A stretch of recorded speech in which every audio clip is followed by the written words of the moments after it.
Hi, everyone. Welcome back to the Parker Pod. Today, I'm joined by a special guest, Moises Arrendell, a bodybuilder and social media influencer who's been training seriously for 3 years, and he's about to start his first bodybuilding competition prep.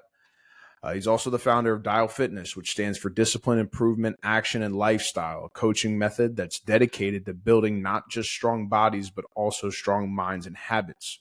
Along the way, he's overcome some personal challenges, including breaking free from destructive vices. And now he uses his platforms to share powerful lessons in self-improvement, discipline, and lifestyle transformation. In this episode, we'll dive into his bodybuilding journey, the realities of self-growth, and have an open conversation about the controversial topic of PEDs.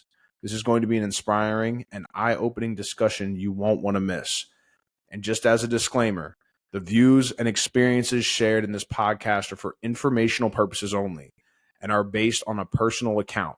We do not endorse, promote, or encourage the use of performance-enhancing drugs or PEDs. PED use carries significant health risks and potential legal consequences.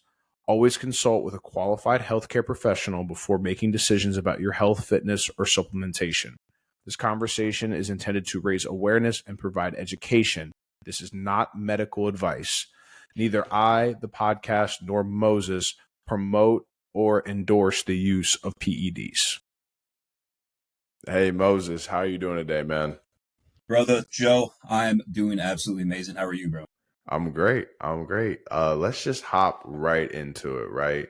So walk us through your journey, how you went from smoking weed and struggling with all the vices that you had in life to now becoming a bodybuilder and a social media influencer.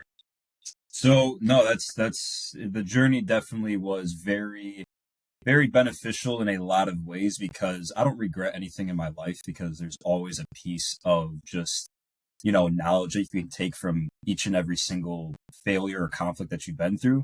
And, I started off at like 100 pounds, 10 pounds, starting my fitness journey, around like 16 or 17. I would honestly say that I really started lifting maybe 2 years ago, like seriously, but I was just in the gym. I was always a soccer player as well. So I was like in and out of the weight room, but soccer players don't really lift. It's more so just like agility training and just athletic training. So yeah, around like 17 years old, I was super insecure. I was like, I was always, I had soccer going for me because I was really good at it. I was getting scouted by USA at one point, for like, possibly like the men's team later on or just the teens team as well. But I sooner or later just fell out of love with soccer and I wanted to get big because everybody would, nag me about how small I was and just pick on me a lot, in high school, even middle school as well. I remember this one kid was like, bro, I can, my forearms the size of like your quads. And it was literally true. Like I was super, super skinny and secure. So yeah, started off the fitness journey and I always dealt with a lot of fear of missing out, FOMO, if you want to call it that. Yeah. On just like, my parents, they did a really good job raising me, but I didn't have like a phone until I was like 17. So I was kind of missing out on what everybody else was doing, what they were talking about, what was online, which is honestly a blessing in disguise just because I wasn't desensitized like most of these people early on. So, I was always like trying to fit in with the crowd and I was never really my true self. And my true self, was super outgoing, super passionate, but I was always a little bit different than other people because I saw and I just view specific, I guess, things differently than other people. Like I don't want to be like everybody else, but I was trying to because I was insecure within my own self and I thought that I had to be like everybody else, which led me down to specific vices like weed. I'm not even going to sit here and say that I was like crazy addicted to weed, but I mainly did it at first just to be cool, just to be like everybody else. Like, at my first party that I got invited to, I was like, oh, let's go. I get to smoke weed. Like, it's going to be so cool. And sooner or later, like, I genuinely enjoyed the feeling of feeling high. Like, I liked the feeling. So I started buying it on my own. I started smoking it with like, some other people. And at the age of 17, 18, when I was partying a lot more, when I was like, being like everybody else, it kind of became more so like a dependency in a way. Yeah. helping me with my anxiety. Sometimes I would get anxiety, but because I had it, the weed caused me to have anxiety, and a little bit of just more so depression too. I was never like super depressed, but I was definitely down at times, and I would always revert to smoking weed. I never was really into alcohol. I sometimes I did a little bit of shrooms, just a lot of occasionally like some psychedelics that would just make me feel quote unquote whole again, make me feel comfortable again. I was a super comfortable kid. But yeah, that led me to like, other vices as well. Like definitely porn was one of them. I feel like that's every man has to sometimes, they go through that phase of getting over it, and it definitely can consume somebody. And if you don't get over it, it's going to give you a different, screwed view of just women and just life in general. And it's just not good. So weed and, porn was definitely the two main vices that I had to overcome. And around last year, not sorry, I'll go into my breakup a little bit as well. So Yeah. I was really partying a lot my senior year of high school. Right after I graduated, the June to like August was when I was partying a lot. And in July, I got a girlfriend, and obviously was not the right girl for me because we were continuing to, of course, just drink together, smoke together. It just wasn't, it wasn't a proper relationship really. It was only like lasting like 4 months or whatever. And I put her over my purpose because I always wanted to be big. I always wanted to, of course, post on social media, and I had the goals in the back of my mind, but because of this girl, I put her first, which is what a man should never do. Obviously, have your girl as a priority, but your goals always should come first, and your purpose should always come first. So, yeah, that was a huge thing. And I found out she like cheated on me with like 3 other guys. So it was like really bad. So that was kind of like the turning point for me. And I started to lift like a lot more. I was already fairly in shape, naturally too, when I was with her. But then after too, I kind of reverted to a lot of my environment wasn't the best either. I had a lot of people that were taking steroids as well, just testosterone in general. And they were like, yo, bro, just like hop on, this is the perfect time. You just got heartbroken. And, disclaimer again, like I don't advise this at all. Just because you are heartbroken and you are in a bad headspace, taking testosterone or any, specific substance that's going to enhance you, it's just going to enhance who you already are. So if you have a bad headspace going into taking testosterone, it's just going to make it worse. So that was my problem because I was making, of course, physical progress when I hopped on after my breakup, because that was the main reason why I hopped on. But I also was feeling more mentally just stressed out and drained. And my relationship with my parents got a lot worse because my headspace was so bad. And I sooner or later needed to realize that I needed to change my view, number one, on the world, and just like, on how I live my daily life, because my habits were really shit. I was working a job that I didn't really like, and I just half-assed it. So, and there's a quote that says, the way you do one thing is the way you do everything. And I stick with that every single day, even if it's doing something that's not necessarily benefiting me, but it's benefiting someone else. Like say my dad asked me to mow the lawn, or my grandma asked me to take something in. And I'm like, holy shit, I don't want to do it. This was me back then. Now I'm like, all right, I'm serving somebody else. I'm helping somebody else, because the way I do this is the way I'm going to actually do something that benefits me and that I enjoy. So that's something that I keep with me every single day and continue to repeat that. But yeah, throughout the journey of just, being enhanced, I sooner or later finally got into a better headspace. And then it started to really,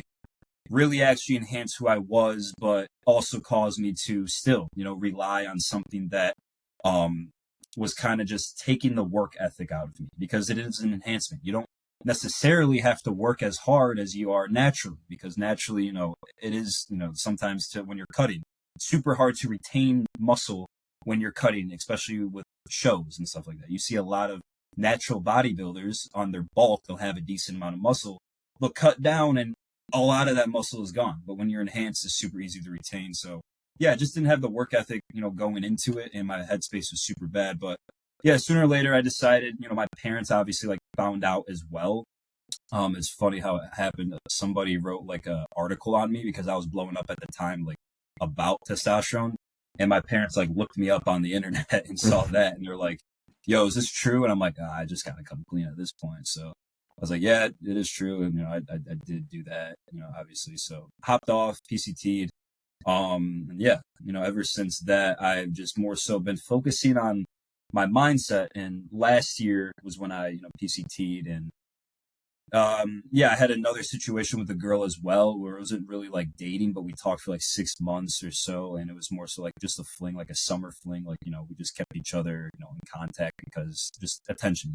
Everyone loves attention. So more so just, we would talk for the attention, but I started to really develop feelings, and she went back to college and it just didn't work out. But that's when I started to really focus on my coaching business. And it wasn't Dialed Fitness at the time because I still wasn't the man that I wanted to be, but I was still coaching people because I had a decent amount of knowledge on just fitness and nutrition and a little bit of PEDs in general. So I was, coaching people, making okay money, of course. After I made my first like $400 or $500 in a month, I quit my 9 to 5 and went all in on my coaching business. And of course, like when you do live with your parents at 19 years old, it definitely is.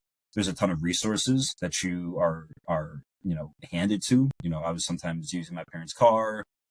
Food was always in the house. I didn't have like crazy expenses. So the $500 to $1,000 a month went a very long way, Yeah. and especially if you're super young and 19 years old. But I was still smoking weed. I was still like struggling with like, the porn throughout this whole entire journey that I was just mentioning, like all the things that I've gone through. And it sooner or later, like it was holding me back. I knew something was holding me back, but I didn't want to drop my ego and say that it was the weed and the porn that was keeping me comfortable, because that's a vice. Vices keep you comfortable. Vices keep you, stagnant in your in just progression in general. But yeah, I sooner or later had to just realize that, okay, I need to make a promise to myself, because I saw who I was hanging out with too, and it wasn't, they weren't the best influence either.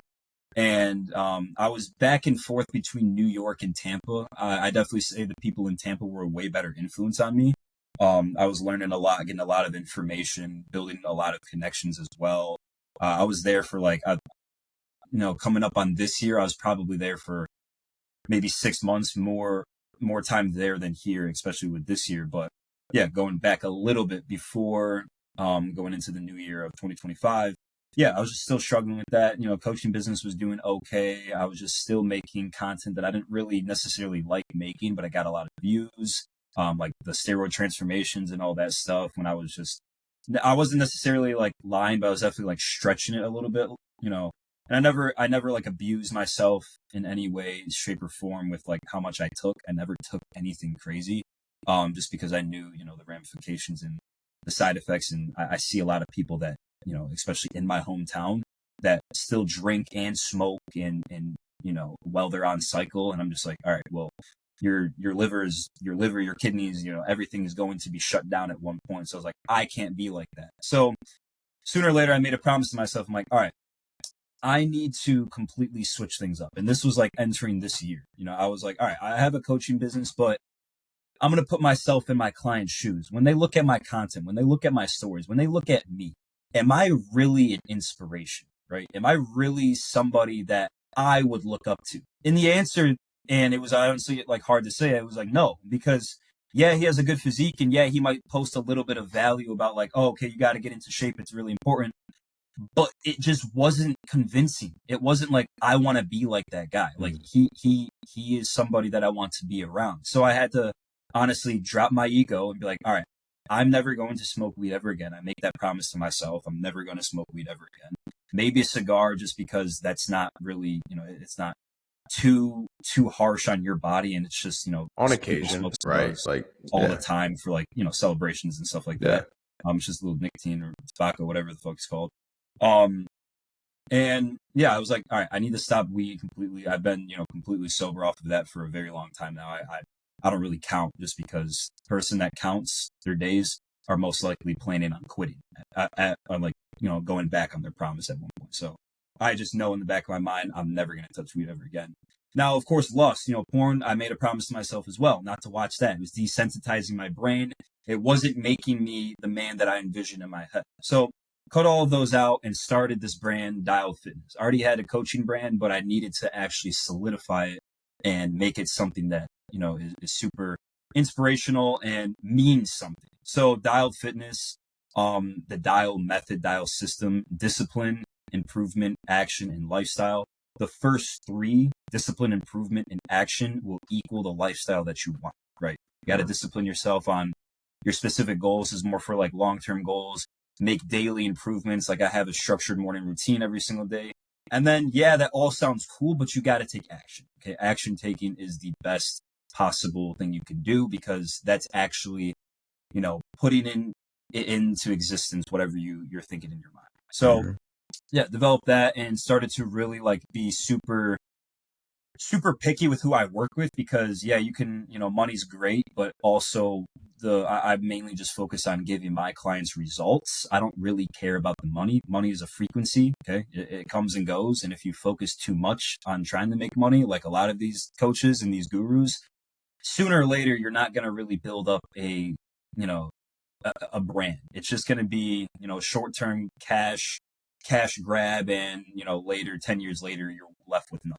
Hopefully that doesn't happen to a lot of these coaches, but for me, I see that if I mainly focus on the money and not giving my clients the best results, it's not going to work out. So yeah, I mainly focus on that. I've developed like solid systems to get all my clients. I have clients from Ireland. I have clients from, England, Saudi Arabia at one point. So super international and just within the USA, which is awesome. And yeah, and I'm continuing to improve myself every single day. And I think balance is key. I continue to have balance. Yes, I'll still sometimes go out. That's very, very occasionally. But I don't give into the vices that I made a promise to myself not to do. Temptations like smoking weed, alcohol. I guess maybe I'll have a drink or two if it's on occasion, of course, if you're going out with a friend. I was never too much into alcohol. I just hated how it made me feel. Weed, on the other hand, loved how it made me feel. That's why I had to cut it out. But yeah. That's kind of where I'm at now. I'm 16 weeks out from my first ever bodybuilding show, chasing something as well. I'm super excited to go into that, and yeah, it's been a really long ride. And I definitely will say, for people that might not be believers or not, I think that God has definitely been the forefront for everything for me, and He's continuing to test me, of course. And I personally want to develop just a better overall relationship with Him, because I know through Him, all the materialistic things that don't really matter do just flow. And if you focus too much on the materialistic things and not your real relationship with, number one, whoever you're working with, your clients, if you gotta love yourself and obviously love God. Yeah, you're not gonna, the things that don't really mean anything but are super cool to have will never come to you, because you're not, you have to put yourself first, of course, and then obviously serve other people as well. But yeah, that's really where I'm at with my journey as well. And yeah, that's really it. What piece of advice do you have for people that, like, right now, like you said, like you loved how weed made you feel, right? Mhm. Like some people are following that, like, okay, well, I smoke weed. Weed makes me feel, good. I'm comfortable. Isn't this how I should feel? Shouldn't I feel good? Shouldn't I feel comfortable, like in this life?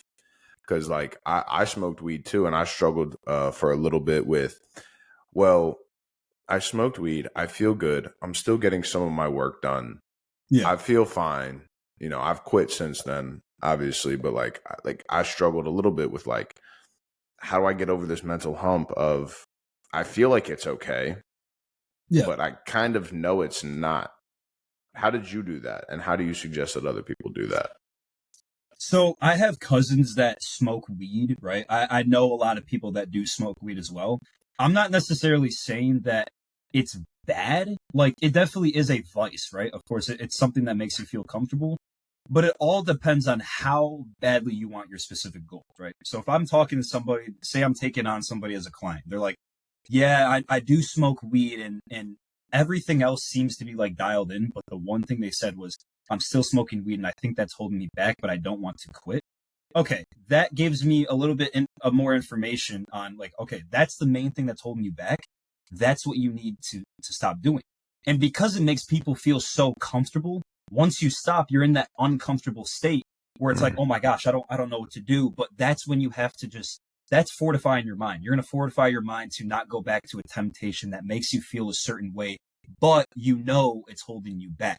So for me, I had to really just reevaluate my life. I was like, all right, what's holding me back? I have decent nutrition, I know a decent amount about PEDs. Like I can run my cycles fairly like decent. I do a little bit of peptides on the side. My training's pretty dialed in, but I don't feel like I'm 100%. What's really holding me back? And I was like, weed is. Now I can either make a decision. I like to basically have I like to analyze two outcomes on the positive and negative. Say I don't quit smoking weed, right? This is the negative outcome. I continue staying stagnant with my business, with my physique, and my life in general, right? And how's that going to make me feel if I'm stagnant for 3 months, 6 months, a year? Probably shit, because I haven't made any real progress. Then you got to envision the other outcome, the positive. Yes, it's going to suck probably for the first month because you don't have a vice to go to that makes you feel super comfortable. But how am I going to feel in 3 months, 6 months, 1 year? Okay, I'm going to be, who knows where the fuck I'll be, right? I'll be so much farther than I ever imagined because I cut out this vice. So again, it really all depends on how bad you want to fulfill the goals that you have in your mind. If it's just an idea, which a lot of people do, okay, you ask somebody, you want to be happy? They're like, yeah, I want to be happy. Do you want to be rich? Yeah, I want to be rich. That'd be cool. Like, do you want to have a great physique? Yeah, I would love to have the great physique. But when it comes to actually doing the work and dropping the specific vices that they're addicted to, it's not really a priority. But if somebody, like, if you were to come to me, like I was saying, the first part, like, I know weed is holding me back and I really want this. I need help. Okay, that's the first step. You need to stop smoking. So always analyze the two outcomes in your mind, the negative and positive, and that will really give you your answer. Yes, it's super hard, especially like with porn as well. I think honestly, quitting porn is a lot harder in this day and age because of how much soft porn is out there. You go on Instagram and there's an OF girl right there. Okay, and then you're locked back in there. You're like, oh wow, she's so gorgeous, blah, blah, blah.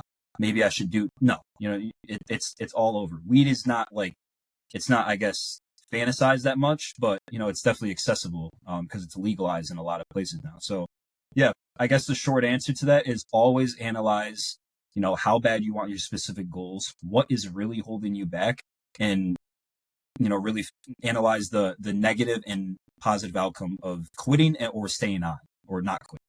Yeah.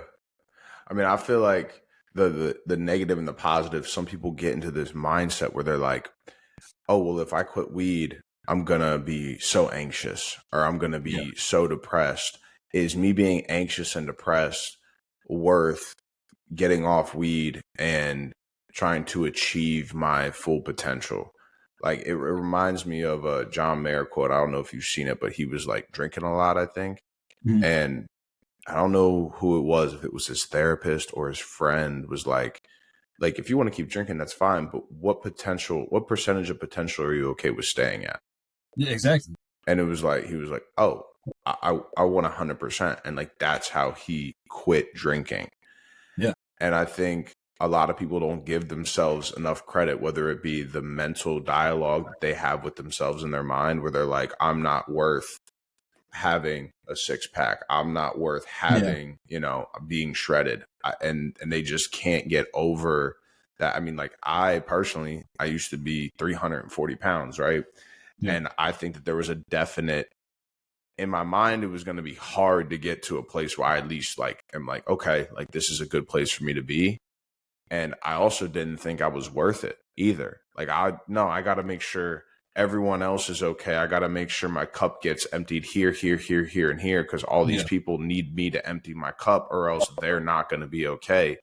And my cup got so empty that at the end of the day, I would make a whole bag of pizza rolls. And that was my vice, my comfort food. Mm-hmm. Like it was huge for me. And that plus smoking weed, I had munchies and comfort food. That was not a great combination at all. Yeah, the munchies, bro. Yeah, I know what you're talking about. Yeah. And I just think that like people get to a point of being comfortable, and that starts very much with their ego, right? Yeah. I was actually just talking to one of my friends about it, and I was like, don't beat yourself down, dude. Like you got to give yourself credit, but you can't give yourself so much credit to the point where you're like, well, I'm going to give myself so much credit, so now I'm good. Yeah. Like you have to balance. There's a duality to being grateful, because if you don't give yourself enough credit, it makes it seem like everything you've done and everything God has given you is not good enough. Yeah, 100%. And that's a huge thing. Self-love. Yeah, self-love. How have you determined the difference between self-love in a positive direction and in a negative direction? Because sometimes that can get pretty cloudy for people. Yeah, no, I think like what you just said, you have to obviously give yourself credit. Even if, somebody is an absolute loser, they haven't really accomplished anything in their entire life. I guess the main win is that God hasn't taken them off this planet yet. So that means he's not done with them. It means that there is always room for improvement. So if somebody's watching this podcast right now and they're like, I really haven't accomplished anything. Okay, you have, you just got to look within. If you don't like your current situation, this is self-love right now. Realize it. Be like, all right, I'm kind of disappointed on where I am in life right now, but I'm not going to beat myself down and say, I hate myself every single day, because, well, you're going to hate yourself. You're going to speak that into existence and you're not going to move forward. Self-love is analyzing, realizing your current situation, and then taking actionable steps to improve yourself slowly but surely. I feel like a lot of people too try to jump the gun. They'll focus on the outcome way too much and not actually focus on the work. And that's the main problem. That was one of my main problems as well. I'm like, I want to get jacked. But I wasn't really dialing in my nutrition or training. I would wake up the next day. I'm like, why am I not 2 pounds up from my bulk? Oh, because you missed 3 meals yesterday. That would cause me to self-sabotage myself and say, you're worthless. You need to be better. Like, that's okay to do, but you have to do it in a positive way. Be like, all right, you missed 2 meals. That's completely fine. Let's be 100% today. Sooner or later, you're just going to develop a positive, optimistic mindset, and it's going to become just how you live your life. I always used to be super negative as well within my own self and towards other people. And well, my life was completely negative. The world is a mirror as well. Whatever you portray, right? Whatever you portray, if it's negative, if a negative conflict comes to you, and you go into it negative as well, not optimistic and positive, it's just going to shoot it right back at you. So self-love is super important. Again, if you are somebody that hasn't really accomplished anything, or so you think, realize your current situation, write down your goals as too. I feel like a lot of people aren't really goal oriented. Like they want these specific things, but they're not so specific. Like, yeah, like what I said, everyone wants to be rich. Everyone wants to be jacked. Everyone wants to be happy. But how are you going to feel when you get there? How do you want to feel when you're jacked? Do you want to have more confidence, right? Obviously, you want to have people view you as somebody that's super uplifting and inspirational. You got to be so dead specific, because that's going to help you achieve your goals a lot more. That's going to continue to repeat in your mind. Like, why am I doing this again? Oh, I want to feel this certain way. The only way I'm going to feel this certain way is if I love myself throughout the whole process, do the work, and detach myself from the outcome. And sooner or later, the outcome will become your reality. So that mindset is the mindset, right? Like to have, especially if you're in the self-improvement and the self-help space. It's a very disciplined mindset. How do you maintain a disciplined mindset when you don't have the motivation to do what you know you need to do? What brings you back? What grounds you to your journey and your goals? I just kind of, that's a good question, because I feel like it stumps a lot of people. It's like, oh, I'm just disciplined all the time. No, there's a deeper meaning to it. Like, I definitely do think that the breakup definitely was a huge thing, and I don't want to become the man that she left, right? I want to become the man that she'll never be able to have. So that's what kind of keeps me on my toes a lot. Sometimes, like literally recently, when I just went to North Carolina for my cousin's wedding, and I made a promise to myself to continue to wake up early. And I was super, super like kind of like out of routine, because, you're in some other place. You're not going to be in your own routine. I try to wake up at 4 a.m. to 5 a.m. every single morning. And it's a lot harder too, because I don't have to. I could wake up at 12 if I wanted to, just because of my job. But that's how I ground myself and discipline myself, by doing uncomfortable things. So I got home at like 1 a.m. and I was like, shoot, I know if I sleep in, it's just gonna be a domino effect of comfort. It's like the next day I'm gonna want to sleep in as well. So I got 2 hours of sleep, 3 hours of sleep, And I just, push myself throughout the day. So I kind of always just repeat in my mind, if like I'm going to be taking one step back instead of one step forward if I give into my comfort. Comfort is literally the killer of all ambition and just all dreams in general, because it's around us. It's so easy to be comfortable. So I guess to answer your question, it's more so just I just always look back on where I was, and then I look on where I want to be, and that keeps me on my toes 24/7. And I just, I have a good support system as well, I will say, and I know a lot of people might not have a good support system. That's why investing, into a coach is super, super important and super, super beneficial, because you have somebody that has already achieved what you want and can help you get there. Yeah. And I really like what you said too. It's either going to be one step forward or one step backwards. Yeah. And that's the only step that you need to worry about. And I think a lot of people, they're stepping in a bunch of different directions, but it's, what can I do right now that's positive? What can I do right now that's 100%. beneficial? And I mean, I get caught up in that sometimes. My laundry basket's filled. There's dishes in the sink. I gotta mop the floor. I gotta take the trash out. Right there's 4 different. I still haven't gone to the gym yet. There's 5 steps. What do? You just have to do something. And literally, typically the quickest thing that you can do, like making your bed. I have a book. Literally, that's the first thing I do as well. Yeah, like make your bed. And if you just make your bed, it's like, okay, that's one thing done. And it took me 40 seconds, maybe a minute to make my bed. It's a win. Yeah. Yeah. And then you're like, oh, I mean, I hope everyone does this anyway. But then you're like, oh, I'll brush my teeth. There's another one. Oh, I'm going to take a shower. There's another one. Oh, it's as simple as like, let me go walk around the block. There's another one, especially if that's something that you haven't done. But how do you balance, because you've done so many steps, right? Like if your steps every day was like, I'm going to run 5 miles, right? But then like one day you run 3 miles, like running 3 miles in a day is still a win, right? But it's not the 5 miles that you've done.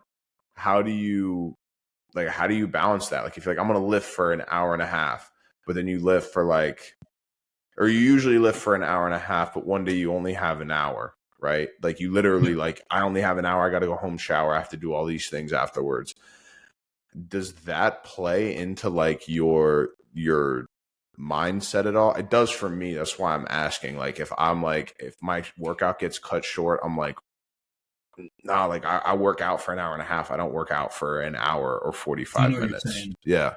It's funny. All right, so this is funny you say that, because I had a sales call with some guy that was doing door-to-door sales, right? And this still doesn't make sense to me, but it also does, because I used to be this person where I was telling him like, yo, so like what do you eat in a day? And he's just naming like, processed foods. He's like, but I've been in this routine for so long that it's made me comfortable where like I feel like if I get into even like a better routine, I'm not going to sell as well, sell door to door as well. So I was like, huh, how does that really make any sense? Like, don't you think if you were to replace the processed foods with better foods, you would sell a lot more? And he's like, well, yeah, that does make sense. But I feel like if I don't have it completely, quote unquote, perfect to my schedule, I'm not going to be as good. More so like you're saying, like if I tell myself, like it's more so getting out of routine, it kind of causes your brain to be like, oh shoot, like, well, we're not on our shit today. Yeah. In reality, it's like, listen, the every single day is not going to be perfect. Like last night for me, it wasn't perfect. I woke up honestly a little bit later. I slept in until like 6 a.m. compared to when I, wake up at 4 a.m. Yeah. But I'm not flipping out. I'm not like, holy shit, my day is ruined. My structure is ruined. I'm going to go back to being a loser like I used to before. No. You always just have to realize your current situation. Realize that, well, because I'm a little bit off schedule, I'm going to get the most out of today. I'm going to still continue to be productive. I made my bed still. I did my morning journaling. I read a little bit. I made my morning breakfast. I did my morning cardio. I still stacked on 6 to 7 wins. Yeah. Like, compared to some people that wake up, scroll on their phone, they're already down -1 wins. They're in the negatives already. So kind of going back to that dude that was like, I'm so comfortable with my situation, my routine, that if I switch it up, even if it's going to make me better, I feel like I'm not going to perform as well. It's a mindset shift, because yes, you might be a little bit uncomfortable at first because you're maybe eating different foods, or you're, performing different habits that are better for you. But it's always like, okay, you always have to think in your mind, it's going to make me better. Even if I'm not used to this structure, I'll get to it. And if you're off track for one day, it is not the end of the world. I always tell my clients this. I'm like, dude, if you're going out, if you got a little bit drunk the night before, don't make it seem like the next morning all of your progress is just gonna vanish. No, just be like, all right, you gotta work hard, play hard. That's what I posted on my story as well. You gotta have a little bit of balance. But I guess I'm kind of getting sidetracked. I will say, when it comes to balance, if you have been consistent for a week or 2 weeks or even a month, that gives you no right to go and completely go back to the vices that you're trying to, detach from. Okay. Yeah. Just because that you've been off of weed for a month doesn't give you a right to go hit a blunt. Okay. If you made a promise to yourself not to smoke weed, just because you were on it for a month, off it for a month, doesn't mean that you can now celebrate, because that's just going to lead to a domino effect of you going right back to where you were before. So again, to answer your question, in the short run of things, if you are a little bit off track for one day, it is not the end of the world. Stack as many wins as you possibly can, and then get right back to it the next day. Yeah. And I think that it's very hard. It's very hard. It was hard for me to, I have all these wins, and I would have people around me. They would be like, "Oh, but you have all these wins," and I'm like, "But you don't understand. Like, I understand. I work out, 6-7 days a week, right? Mm-hmm. If I only can work out 5 days a week, like, it's gonna make." They're like, "But you worked out 5 days a week," and like, I was trying to not allow what others were saying to dictate my schedule and how I felt. Because your standards are so high. That's why. Yeah. And got to a point too where I was like, I would judge people wrongly, because I'm like, well, you don't understand, because you clearly don't care, because you don't go to the gym 5 days a week or 6 days a week. And it was definitely an ego thing for me. And I went from like high ego, like, no, I'm not, to like really like dropping down. Like, I would doing cardio all the time. And I kind of like scientifically too was like, I'm doing cardio a lot. I feel a lot weaker because I'm not lifting as heavy, because I'm so tired from running like 5-6 miles. And I guess my goals were a little bit back and forth, because I was like, I want to bench a crazy amount of weight. I want to squat. I want to deadlift a crazy amount of weight, but I'm running before I come to the gym or before I go to the gym. So my energy was just like absolutely drained. I do think that some of the instances for me personally were just finding my way. So for people that are just getting into the fitness industry, or not the fitness industry, but fitness in general. Generally, self-development. What's a good way for them to take inventory of themselves and find the goals that best fits them? So I think that it's good to make small increment goals as well. So there's this method from this not necessarily famous guy, but he used to be a fitness coach. I kind of made my own spin-off version of it. It's like the dial journal template, right? So I think journaling is definitely super beneficial, because you can repeat and say the same thing over and over again if you want to every single day. Like, I will continue to work towards losing 20 pounds, and I will do whatever it takes for me. You always want to affirm yourself every single day. So when it comes to really specifying your goals, write down, of course, 3 to 5 long-term goals, and then write down, 2 to 3, specific things that you're going to do within the month that is going to get you closer to that specific goal, like the long-term goals. And then develop like a morning routine, even like a nightly routine, that's going to help you stack on daily wins and will get you closer to the short increment goals and then the long-term goals. So it's always like, it's like a stepping, it's stairs, right? You Yeah. want to start very slow. Like I said, don't focus on the outcome too much because you won't be able to do the work.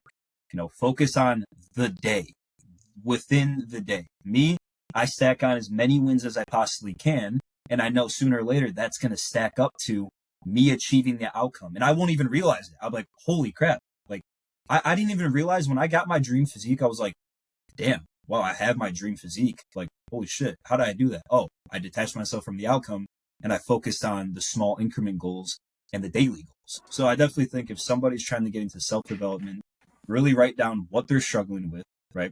Where they want to go and how they're going to get there. Yeah.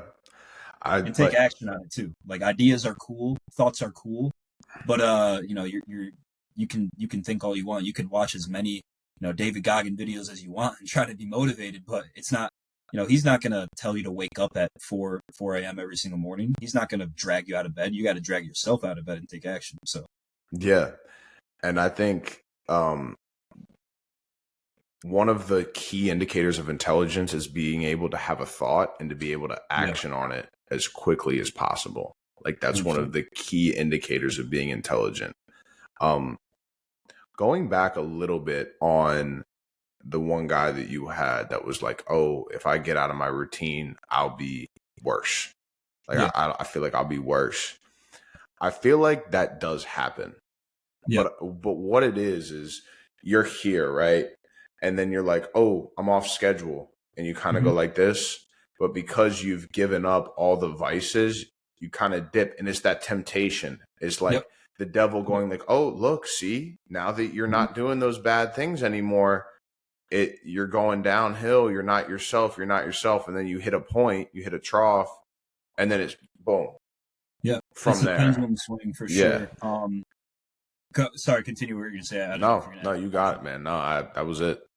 Yeah, no. I again, like, I understand where that guy's coming from just because I used to be there. But again, you're favored by God, but you're also favored by the devil. The devil can give you whatever the hell you want, and God can give you whatever you want, but it's going to be a more uncomfortable path, but a lot more purposeful because, you look at all of these rappers, these people that are super famous, obviously they're doing something that's super sinful and, very explicit, and they're making a lot of money from it. And then you see a lot of people that worked 10 times harder and it took 10 times as long, but they're 10 times more happy. Let's be honest here. And they're going to live a, 10 times more purposeful life. So with going back to that guy, it's going to be hard at first because you're switching up. You're trying to destroy the bad habits that you've developed through your whole entire life. You're going to start to go down a little bit and your mind's going to start to be like, oh my gosh, like we're going down. We have to be back up here because this is where, we're the most comfortable. But you're never going to exceed your expectations. You're never going to actually, have your goals become your reality if you're not able to take 2 steps back, right? Because sometimes in business too, you're going to have to take 2 steps back in order to go, 10 steps forward. That's just with any business in your life in general. Cutting off people, what I had to do, I had to be alone for a little bit. Yeah, it was super uncomfortable because it was only myself. But what I learned throughout that whole process is I learned myself a lot more.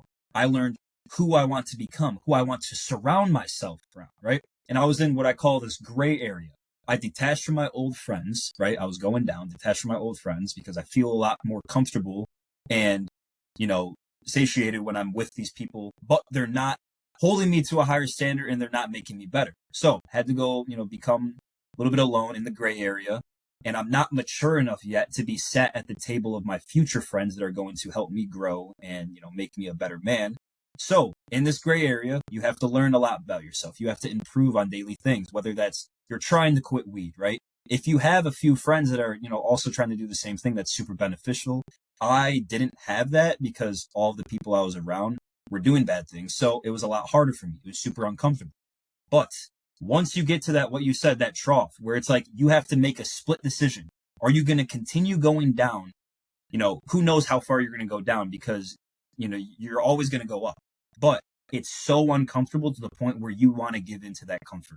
That's when you have to stay the most disciplined because it is how the pendulum swings, right? You're going to get a lot of momentum. You're going to get a lot of motivation, right? But it's also going to swing to where it's going to be a lot of negative stuff, a lot of negative conflicts, people. And if you can stay true to yourself 24/7 on your specific goals, you're always going to be having that momentum no matter what. And even when you do have some, people maybe throwing negativity at you, maybe your car breaks down or whatever like that, if you're able to stay optimistic and positive, you're going to be able to be super, super disciplined and positive through the hard times. And when the good times start to, um, uh, uh, fuck, when the good times start to, happen, you're already going to be set because your mindset is always positive. So basically, I guess to answer your question too, you always want to be super optimistic and positive when you're trying something new and, performing uncomfortable things that are going to help you become more comfortable financially, physically in the future. Absolutely. Have you ever read the book The Alchemist? I've not. Based on what you just said and based on everything that you're talking about, I definitely think that it is a book that I would recommend for you to read. Alchemist. I've heard of it. Yeah, it's a very, very good book. Essentially, the main character, I'm not going to give you the whole thing because if you're going to read it, I want you to read it. But there are certain points throughout his journey. He has a goal he's trying to reach. And throughout his journey, there is, here's not what you wanted, but here's access to a better, older version of yourself. Right? Yeah. So like you have this at home, but you kind of started this journey. I can give you double what you had at home, but not your goal. But you can have double what you had back over here on this side. But you can't have that. You can't have this. Kind of like 3/4 of the way to your main goal. Yeah, and then you can go here, and I'm going to give you triple, but you can't have this. And it's all about how he sees God in the world and the decisions that he's making and how he makes those decisions. And dude, personally, I've never been so I'm in the book. I'm like, how many? I don't even know how many pages I've read of this book. I'm just in the book. Yeah. It's a good read, but it's exactly what it is, right? Like you're in the trough, right? And in the trough, you may have made progress, right? Because you're in that gray area, you're cutting off some bad people. You're getting into a better space, even though you don't feel like it. You're working out more. You're more focused. Your nutrition's probably getting dialed in, but you don't feel like, well, why don't I feel up here yet? Well, maybe I can go back to this life. I can go back to smoking, and I'm still shredded, but I can go back to smoking, and I'll be someone who's shredded that smokes. And I'll be fine, but you won't have what you need. Originally thought in your mind. So how do you think when people hit those points where they're like, I'm still better than I was, I can go back to it? What's something that you've used to keep you pushing forward on the days that you felt tempted? Yeah, I think again that's just another form of comfort, because when I reached my dream physique, right, I was like, oh, well, I have my dream physique now. And I didn't really, I was super to myself and I wasn't really smoking weed at the time. Like you just said, I literally had that same thought of, well, I'm jacked now. I can smoke weed. It's completely fine. But a 1% physique, a great physique, doesn't mean shit. And here's why. Because if you can't back it up with a 1% mindset, meaning you're super dialed in on all aspects of your life, your physique just doesn't mean shit. Because anybody can get a great physique, let's be honest here, especially with the amount of steroids and just things that we have. And honestly, getting a great physique and just getting into better shape is easy. It is fairly easy. Of course, if your starting point is a little bit, out there, like what you were saying, like you were at a very high weight, yes, it was definitely something super challenging for you. And even for me, but it's not just about getting an amazing physique. It's also dialing in all aspects of your life, right? Your habits should be, completely dialed in, right? You're not somebody that is super unorganized, super disgusting. Everything is completely just aligned with what you want, right? Your mindset, same thing. Your habits and mindset kind of play in a role, because if your mindset's strong, your habits are strong. So I definitely think people can get comfortable when they reach maybe a portion of their goal and they're like, okay, now I can rest. No, you can't. You can't, because you're going to become comfortable and then you're going to be in a scenario where you're stagnant for so long. And that was me. Even though I had a good physique, my mind was not where I wanted it to be. And I was just walking around with a great physique and terrible habits and a terrible mindset. I had one aspect of my life dialed in, fitness, my nutrition was okay. But as soon as I started to give into the comfort of sometimes going and smoking weed, right, my diet started to get worse. The things that I once had 100% dialed in started to become 90% dialed in, 80% dialed in. And I soon had to correct myself. I'm like, all right, shoot, like my mindset needs to be a lot more fortified, because the thing that I already accomplished, my dream physique, is going to become 10 times worse. And who knows, maybe I'll go back to where I literally started. So I think your mindset, if you have a dialed in mindset, you can get whatever you want. Literally, you can achieve whatever you want. So yeah, I think it's like you said, I know people that have gotten a great physique, but then will give into specific temptations, lust, girls, smoking weed, even worse, recreational drugs, and they will literally lose their physique because of it. Yeah. So it definitely is a scary thing to think about, and it's really hard for people. Trust me, I'm not going to sit here and say I'm a saint. I'm a perfect, I'm a perfect representation of discipline. No, bro. Like I still have desires, but a man that has discipline won't give in to his desires. Absolutely. And I think we see that a lot, especially with like people who overuse steroids. When they stop Yeah. using the steroids, they just get super like out of shape. And because they had that 1% physique, like you were talking about, but they didn't have that 1% mindset to back it up because they had a crutch the entire time. Not saying that like if you have used it that but it kind of is, right? Like you can be dialed in as much as you want to be without using that. Now I do understand there's like a point, but at the same time, like I think, correct me if I'm wrong, I think C-Bum's all natural. Right? Is he all natural? Like now? Now, yeah. I think Oh, so. No? I don't know. He's probably just on TRT. There's no way. Okay. Is TRT considered natural, or at the competitive level is that tested for? Yeah. Well, no matter what, like, yeah, at the competitive level, I'm pretty sure. Well, it depends. If you're doing like a show that's not tested, it doesn't matter. But if you're Yeah. doing like an OCB or natural show, like, yeah, you can't take tests, of course. Oh, okay. Yeah, I mean, he's probably on HRT, meaning like testosterone and growth hormone. Let's be honest here.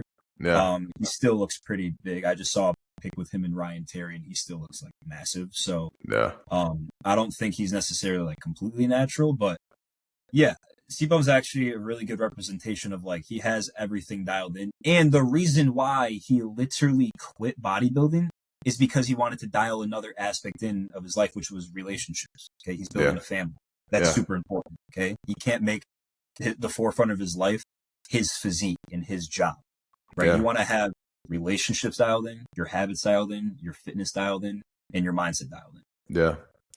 On the subject of PEDs, specifically, what are, from your perspective, like what are some misconceptions that people have about them? Like maybe some people underestimate the positives and maybe some people overlook the negatives. But what's your opinion about them specifically?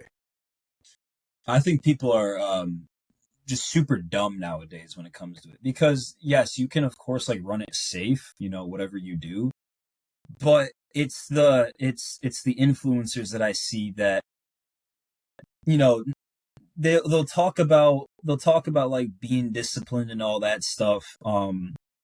And I guess I'm trying to think, because there's a lot of just misconceptions about it. Like, oh, sometimes I have some DMs from some like dumbass kids that are like, "Hey, I'm gonna run MK677 and Rad 140." That's literally the main like combination that I see, and I'm like, "Well, why would you do that? How old are you?" They're like, "Oh, I'm 16, but like, I heard that I should be able to boost my growth hormone. MK67 does that, and I really want these like lean gains." I'm like, "Okay, you've become desensitized so badly at such a young age that you are reverting to something that, yeah, it might make you big. It's going to make you big. But bro, you're going into it with already a lazy mindset. So Yeah. yeah, it's definitely a problem. It's becoming a pandemic, and most of these people that take PEDs look like shit. Like literally, I Yeah. look fucking terrible, like Well, I really mean, bad. because you got to get to like 90 or 95%. And then if you need that push Yeah, over the totally. edge, Or I, even if you're at 100%, you want to go to 110. I guess that's how I put it. yeah, like you have to be so dialed in with everything. Like I just shot a podcast with, he's a doctor of physical therapy. And he was like, I was like, what about like cold plunging and like biohacking? Like what do you think about those? And he goes, well, I think that if you're at like, if you want an extra 1% or an extra 2%, Yeah, those are things that you can do. But if you get out of the cold plunge and go make chicken tenders in the air yeah, fryer, like there's no point in you going in the cold plunge. So like you no, should have everything dialed in, and then like that extra boost is the biohacking. I feel like it's this, I I mean, agree. PEDs give you a little bit more boost than a cold plunge, I think. But, Oh yeah, you know, definitely. I think that it's, you can't, and that's one of the dangers of social media, right? Like Yeah, kids are 16, 17. They're like, oh, this, you know, you were like, oh, let me take some yeah. PEDs. I mean, now granted, you got to a point, right, where you were like pretty fitness and then did it, or did you start out right away as well? Nah, I was like, I already had like a few, like a year or so of fitness Yeah. like under my belt, of course. But my problem was like my mindset. I was just like super. I would be motivated to, you know, obviously be dialed in with my nutrition and fitness for maybe like months at a time, and then like kind of fall off. So it's like Mm, I thought that this was going to keep me on a disciplined path 24/7, but in reality, it's your mind that keeps you, and whatever you take will enhance who you already are. That's what enhancements do. But yeah, I think, social media it's a blessing and a curse for sure.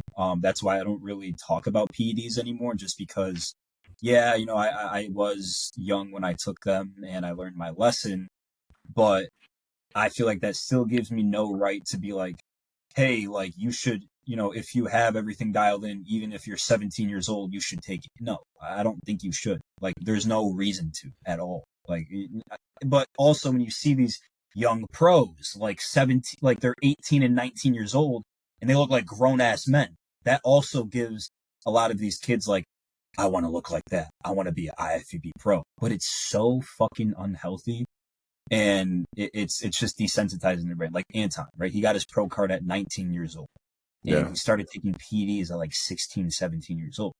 They're gonna make him an excuse, like, oh, but Anton did it. That means I can do it. You're not fucking Anton, bro. Like he had top 1% genetics, and he was already working out for a while, but he took it way too early. That doesn't mean you're gonna get the same result. I think that they think they're gonna look like these guys when in reality they take so much of it that they look worse enhanced when they did natural. So it's Yeah. like, dude, you got to put in the hard work first. I remember I took barely any, and I was looking better than these guys that were blasting grams. I'm like, how do you look like that? Like when you're taking so much shit, and I'm taking 250 tests, and I look better than you. What's going? It doesn't add up. It all comes back to how hard you're able to work on all aspects of your life. Yeah. And speaking of like social media specifically, and the fact that you have that influence on some kids your age, right? How do Yeah. you balance like highlighting your progress and also like being authentic with the struggles and with the decisions that you made? So I definitely always talk about what I've been saying on this pod, like whatever you go into with a positive or negative um mindset or just attitude, it's gonna just mirror whatever you're going into, whatever feeling or emotion you're going into, right? It's just a mirror. So Yeah. I don't really talk about like my PED journey that much because people already know like I took PEDs, it is what it is. I more so talk about what I'm doing to progress now. And I don't really have a kid audience anymore just because I've matured a lot with my content. But I'll still have sometimes ask like, hey, like, our PEDs this, PEDs that. And I'll always tell them the same thing. I'm like, make sure that everything is dialed in first. And you shouldn't even be touching them if you're 17, 18, or even 19. Like, and if you do, please get somebody that knows what they're doing to help you. I had to literally drop somebody off my coaching team who was 18 years old. He's like, "Hey, like I want to run like a crazy cycle," and I'm like, "No, bro. Like, okay, like I don't give a fuck about the money. Like, I don't. Like you, I would rather you be safe and under my wing doing it naturally compared to me putting you on a cycle at 18 years old. Who knows what's going to happen? I don't know what he's doing now. That's not my problem anymore because I told him the whole entire gist of it's going to harm you. You need to continue to work on, your actual fitness, your fortifying your mind and your nutrition and your habits before you even think about touching those things. So yeah, I definitely try to just preach a word of work as hard as possible, put 100% effort into everything. Again, if you do the way you do one thing is the way you do everything. Yeah.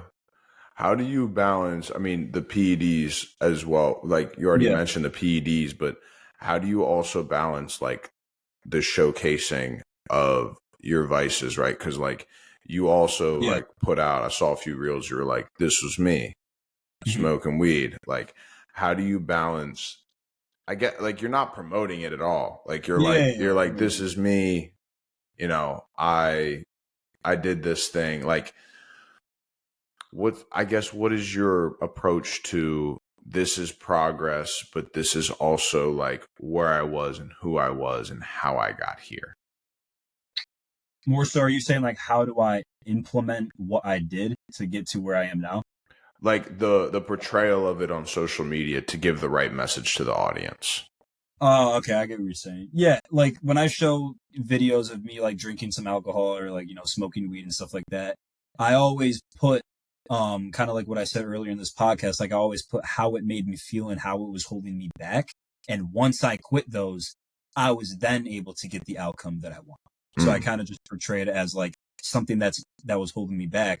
And it can sometimes relate to a lot of people because subconsciously they know, deep down they know that it is holding them back, but they need the constant like reminder that it is. And that's sometimes what my content does and my message does and my stories. So it's more so like portraying like this is what you could be. You could be like me, not necessarily just like me, but you could be the best possible version of yourself if you stop doing what I used to do, which was smoking weed, drinking alcohol, watching porn, and committing to those vices then instead of committing to becoming the best version of myself. yeah. And I think that phrase you just said too is very important. Like you are committing yourself to these things. I'm going to Yeah. do these things. This is a part of me. And one thing that like I've carried with me that I've learned, through my dad, my parents, and also like, other adults around me is if you're not going to be proud of it, don't do it. Yeah. Exactly. If you're not gonna bring it up in a family dinner conversation, why would you do it?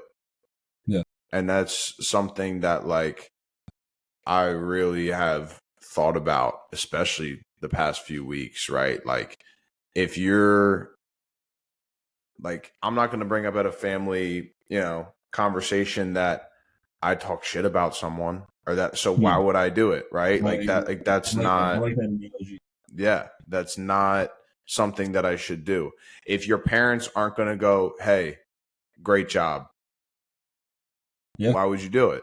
And I think what social media also has done in this instant gratification has done is it's also moved us to making decisions without thinking.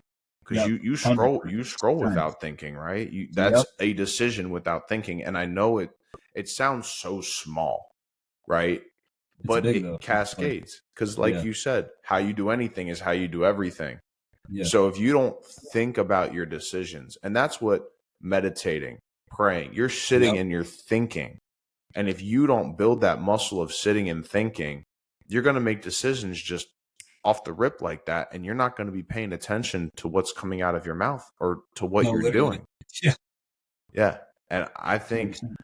I think that's one of like the biggest things right now that I like your mindset where how you do anything is how you do everything because Yeah. it's all linked. And the more you take time to stop and think, stop and journal, right? You're journaling, Yeah. you're writing down this is what Moses is going to do today.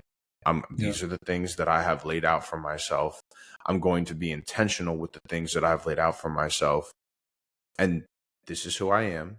This is what I'm going for. And this is what I'm going to do today. And it's very important to be able to separate that, because if in the morning you start scrolling immediately, you have set yourself up for reactional decision making for the rest of the day. You already lost. Yeah, you already lost. And that's just, I really, really appreciate that you had that mindset and that you shared that mindset, man. If you had one piece of advice for everyone out there listening that is struggling right now to get to that lifestyle that they want, what is the first step that you would recommend for them to start their transformation? That's a good question, because I don't want to give the basic answer of just start. Yeah. Obviously, yeah, you want to start. But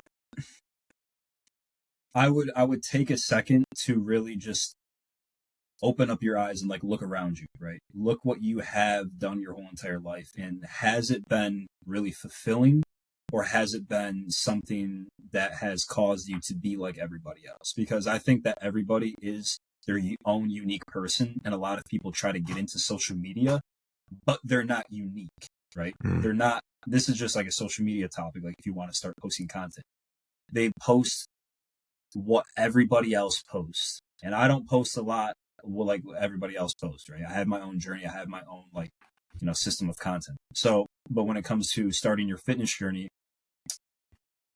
have pure intention. That's the best. That's the best piece of advice I can give you. Have pure intention. Okay. If you just like the idea of getting into better shape, you're probably not going to get into better shape because you just like the idea. You like the outcome, but you're not willing to put in the work. Listen, getting rich is easy. Okay. Achieving a great physique is easy. Building up a brand and building up monumental success is easy. It's the work and starting that is hard. So the more and more that you procrastinate, and the more and more that you care about what other people have to say about you too, the more and more you're just going to stay comfortable in the same exact spot, and your dreams are just going to become, very distant, and just a reality that you can't get yourself to live. It's just going to feel like you'll get it in another life. You know what I'm saying? Yeah. So best piece of advice is have pure intention. Yeah. And I think like we sometimes, there was a quote, I forget who I heard it from, but we may be the only Bible that someone ever reads. Yeah. Right. Because if someone doesn't know where to start, they're going to look to you, right? They're going to look at, well, I want to get into a shredded physique. What did Moses do? Right. Mm-hmm. What did he do? How did he get to this place? Oh, he goes to the gym every day. He trains. His nutrition's dialed in. He takes action. He quit smoking weed. He quit watching porn. He doesn't drink that much. Like, these are things that I should probably do if I want to get to that place, because not everyone's going to open the Bible and read it. And sometimes it's our responsibility as people to showcase that, especially for the people that are around us. And that's something that is very important. And I think that creates a why. Like, it created a huge why for me, especially with my nephew. He was also big, and when I started to lose weight, he started to lose weight. Like, dude lost 50 pounds. It is what quite literally kept me going. Like, when that was happening, was that, like, I heard, oh, he's starting to run now. Oh, he's doing 50 push-ups a day, which he was like 10.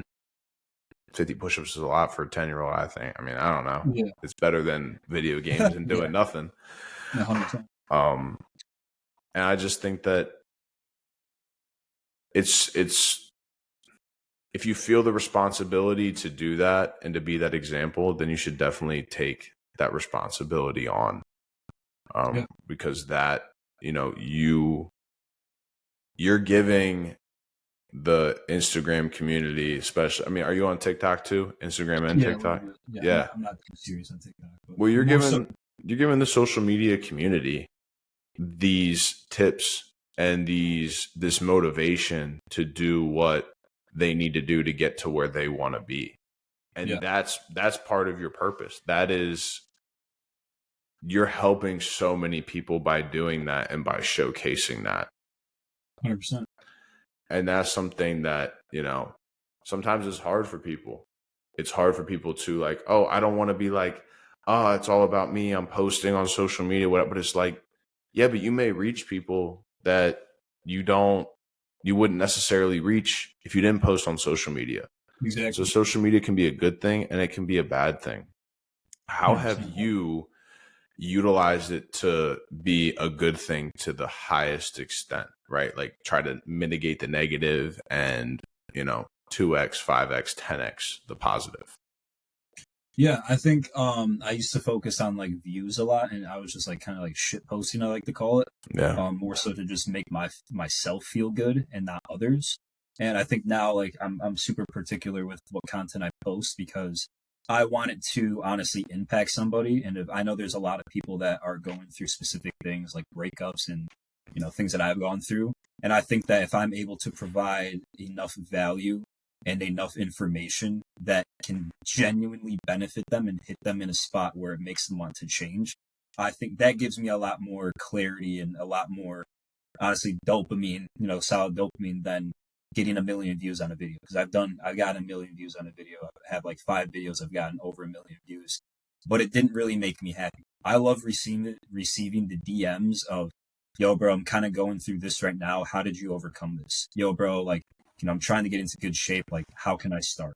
That genuinely makes me happy. And that's what really pushes me to make content that 10x's, 12x's, like you said, the positivity on the platforms that I post on.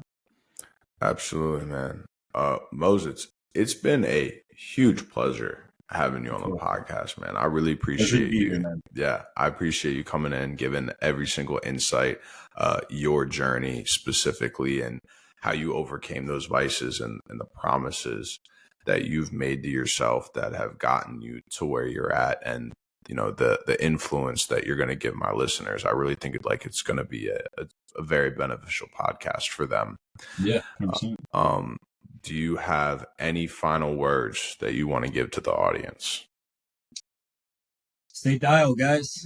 All right. If you have goals, if you have dreams, they can all come true as long as you have pure intention and you have a why behind what you're doing. I believe in absolutely every single one of you guys, whether you're, starting off just in the gym, or you're in the middle of your gym journey, self-development journey, or you're, super advanced and you just don't know what else you can do. There's always something to do. The work is never done. And yeah, trust in God as well. Absolutely. Yeah. Amen to that last one, man. What is your Instagram handle, TikTok handle? Yeah. For them to follow you. Instagram handle, MOISES_ARRENDELL. That's across like all platforms. YouTube, I've been posting a lot on YouTube, a ton of like just guides on how I overcame specific things. Go check that out. Instagram, a lot of short-term content, a lot of story posts as well. Ask me any questions if you need help on any specific thing, especially if a lot of people are watching this and they're trying to quit weed or they're trying to get in the best shape of their life, reach out to me. I'll definitely want to help you, of course. And yeah, that's where you can find me: TikTok, YouTube, and Instagram. Same tag. Awesome, man. And I'll drop all those too in the description so they can click on all those. And man, thank you again. I really appreciate it. For everyone out there, we are on Spotify, Apple Podcasts, and YouTube. I post on Instagram 3 times a week. And as always, stay blessed. Yes, sir.